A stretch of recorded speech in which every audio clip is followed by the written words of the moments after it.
मैं नीलेश कुमार और आप देख रहे हैं वॉच 24। जैसा कि हम आज हैं वकील रशीद MIM के महानगर अध्यक्ष हैं।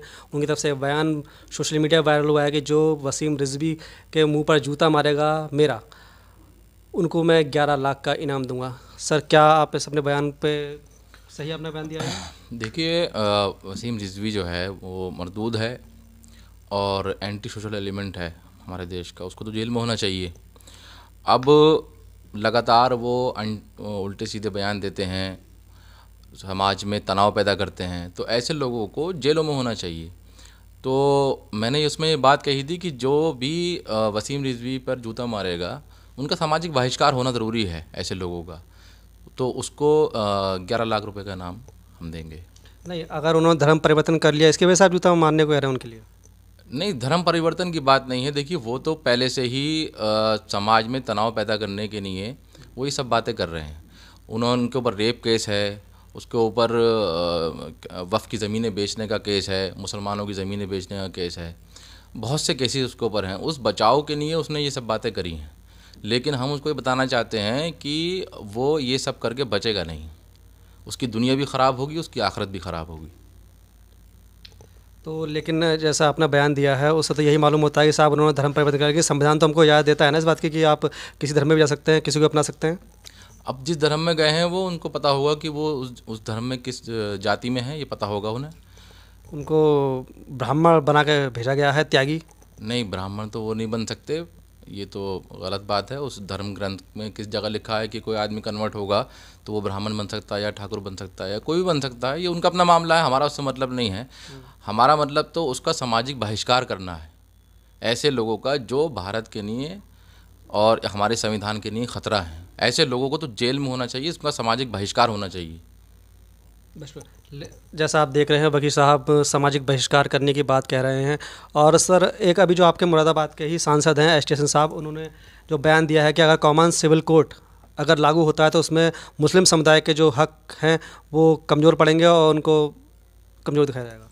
देखिए, कॉमन सिविल कोड के जो एक्सपर्ट्स हैं, अगर आप उनसे बात करेंगे तो वो ये कहेंगे कि भैया ठीक है, अगर आप लाना चाहते ले आइए, तो फिर यादव शादी किस तरीके से करेंगे, ब्राह्मण किस तरीके से करेंगे? क्योंकि सबकी शादी का तरीका अलग है, सबका जीवन जीने का तरीका अलग अलग है, सबकी अलग अलग मान्यताएं हैं। मिथाक्षरा और दयाभागा क्या करेंगे? पहले उसको तो कॉमन कर लीजिए। तो मुसलमानों पे ये तो बहुत बाद में आएगी बात।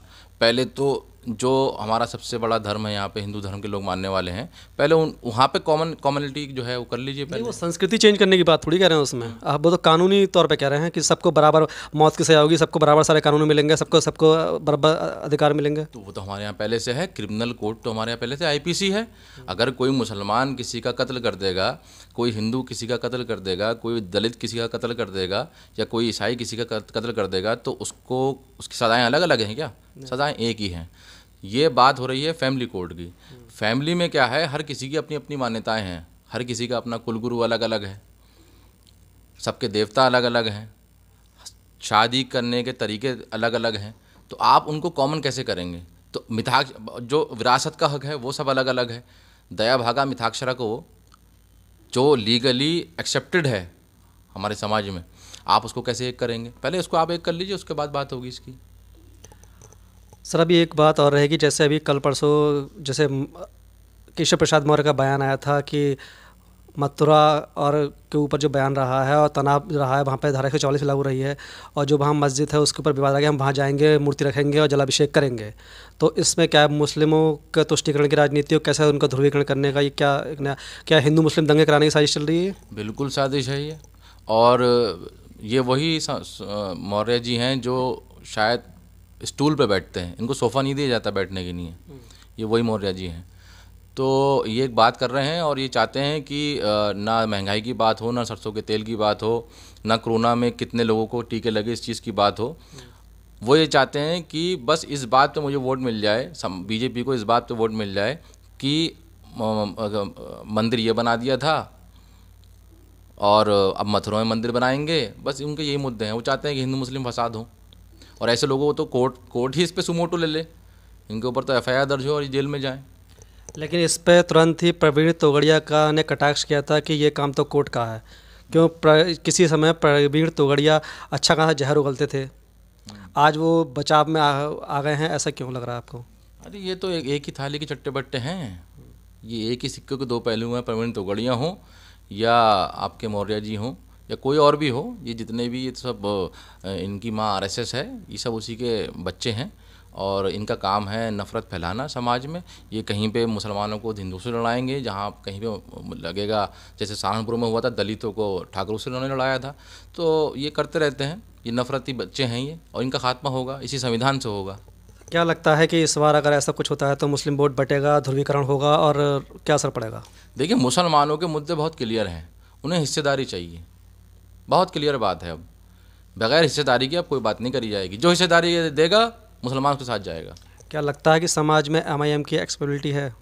बिल्कुल, समाज में आप पब्लिक रिएक्शन कर लीजिए, कहीं पे चले जाइए, किसी भी मुस्लिम क्षेत्र में चले जाइए, सब ये कह रहे हैं कि एमआईएम जो बात कर रही है, बैरिस्टर असदुद्दीन ओवैसी साहब जो बात कर रहे हैं, शौकत अली जो बात कर रहे हैं, वो समाज को जोड़ने की बात है, वो संविधान को मजबूत करने की बात है, देश को मजबूत करने की बात है। क्योंकि जब जब लोकतंत्र मजबूत होगा तो ये देश मजबूत होगा। और लोकतंत्र कैसे मजबूत होगा?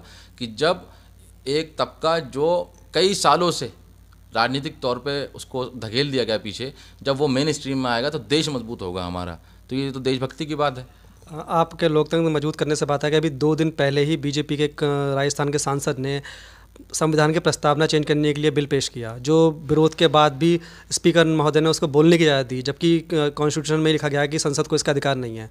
तो आप क्या देख रहे हैं? इससे तो संविधान कमज़ोर हो रहा है धीरे धीरे। वो चाहते ही संविधान बदल जाए। वो संविधान को मानते कब हैं? उन्होंने हमारे तिरंगे को कभी नहीं माना। 53-57 साल तक शायद वो कभी तिरंगे की तरफ नहीं आए। और तिरंगे को तो वो कहते थे कि ये तो क्या कहते हैं, अशुभ है, 3 रंग हमारे, 3 रंग हमारे लिए अशुभ है। तो ये तो उनकी सोच है। मनुस्मृति को बनाना चाहते हैं, बना लेके आए प्रस्ताव, देखें क्या होता है। नहीं, आज मोदी साहब ने फटकार लगाई है ना कि सांसद सदन में नहीं रहे और जिसकी वजह से वो बिल्कुल नहीं ध्वनि मत से पास नहीं करा पाए। तो आज फटकार लगाई मोदी साहब ने। हाँ, तो मोदी साहब पता नहीं कौन से बिल पास करवा रहे हैं। अब उनका काम ही यही है, चुपके से आते हैं, बिल पास कराते हैं और भाग जाते हैं। लेकिन कांग्रेस को अच्छा कहते हैं। कांग्रेस भी तो भविष्य में ऐसा काम कर चुकी है। एक बार इंदिरा गांधी के समय में प्रस्तावना चेंज के लिए लाया जा चुके हैं प्रस्ताव। ये उसके ऊपर देखिए, उसके ऊपर सुप्रीम कोर्ट का एक ऑर्डर आ चुका है पहले ही। आप पढ़िए ना उसको। 1973 का भारती साहब का जो केस है वो पहले ही आ चुका है उसके ऊपर, कि आपकी जो प्रियम्बल है उसका जो बेसिक स्ट्रक्चर है उसका कोई चेंज नहीं कर सकता। और संविधान का मतलब क्या होता है? संविधान का मतलब होता है कि मैं और आप, और जो एक आदमी बाहर साइकिल चला रहा है, एक आदमी जो वहाँ पे ठेला लगा रहा है, एक आदमी जो एक इंडस्ट्री में बैठा है, वो मैं और आप, हम सब जो हैं एक सोशल कॉन्ट्रैक्ट में जुड़े हुए हैं। ये हमारा कॉमन मिनिमम प्रोग्राम है कि हमने भारत की इस ज़मीन पर रहना है, इन उसूलों के साथ रहना है जो संविधान में लिखी हैं। तो वो बेसिक स्ट्रक्चर कोई चेंज नहीं कर सकता। सुप्रीम कोर्ट का ऑर्डर है उसके ऊपर। लेकिन उसके बाद भी बीजेपी अपनी हरकतों से बाज नहीं आती। बीजेपी की हरकतों से बात आना शुरू होगा, क्योंकि किसानों ने जो अभी एक आंदोलन किया तो बीजेपी को घुटनों पे लेके आ गए। वो अभी बीजेपी ये चाह रही है कि किसानों को एमएसपी नहीं दी जाए, या और भी बहुत से मुद्दे हैं।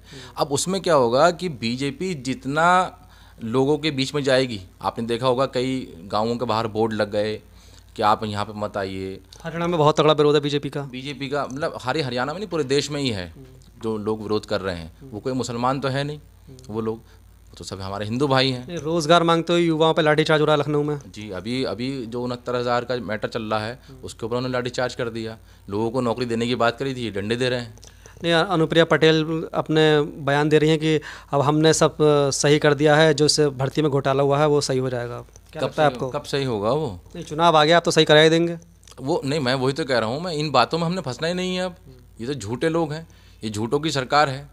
झूठों ने, लेकिन आपसे एक चीज़ हो जाना, बोलो, झूठों ने झूठों से कहा है सच बोलो, सरकारी ऐलान हुआ है सच बोलो, ये वो बात है।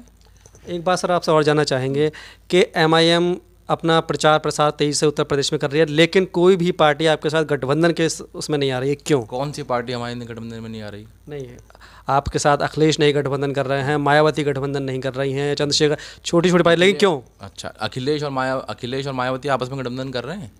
क्यों नहीं कर रहे? पहले कर चुके हैं ना, तो अब क्यों नहीं कर रहे? जी, कांग्रेस तो एमआईएम के ना, एमआईएम को मैं उसका जवाब दूंगा आपको। आम आदमी पार्टी और कांग्रेस आपस में गठबंधन क्यों नहीं कर रहे हैं? आप ये सवाल क्यों नहीं पूछ रहे? आपको ये सवाल पूछना चाहिए कि अखिलेश यादव मायावती के साथ गठबंधन क्यों नहीं कर रहे? आपको ये सवाल पूछना चाहिए, आम आदमी पार्टी कांग्रेस के साथ गठबंधन क्यों नहीं कर रही? ये आप हमेशा जो है वो क्या कहते हैं MIM टारगेट पे क्यों रहती है, किसका गठबंधन क्यों नहीं कर रहा है? कौन नहीं कर रहा? हमारे साथ बहुत छोटे छोटे दल हमारे साथ गठबंधन कर रहे हैं, उनके साथ रहेंगे हम। लेकिन अभी तक तो कोई धरातल पे दिख नहीं रहा ना। धरातल पे अब आप पब्लिक देखिए ना, जब रैलियाँ हो रही हैं ओवैसी साहब की, वहाँ पे कितने लोग पहुँच रहे हैं, आप उनसे पूछिए, बात कीजिए, कहाँ से आ रहे हैं वो लोग? वो कौन लोग हैं? वो वही लोग हैं जो चाहते हैं कि प्रदेश की सरकार बदले, और इस शर्त पे बदले कि उसमें हमारी हिस्सेदारी, यानी मुसलमानों की हिस्सेदारी, दलितों की हिस्सेदारी सुनिश्चित हो, तय हो। जैसा कि आप देख रहे हैं कि अब जो यूपी के जो मुस्लिम समाज है वह अपनी हिस्सेदारी पर डटा हुआ है, और जैसा वकील रशीद साहब जो हैं वो कह चुके हैं कि जब तक हमारी हिस्सेदारी नहीं होगी और तब तक हम सदन में नहीं बैठेंगे जाकर, जब तक हमारे लोग को शिक्षा, स्वास्थ्य, रोजगार में उचित नहीं मिलेगा, तब तक हम अब बार बार किसी के बहकावे में नहीं आएंगे।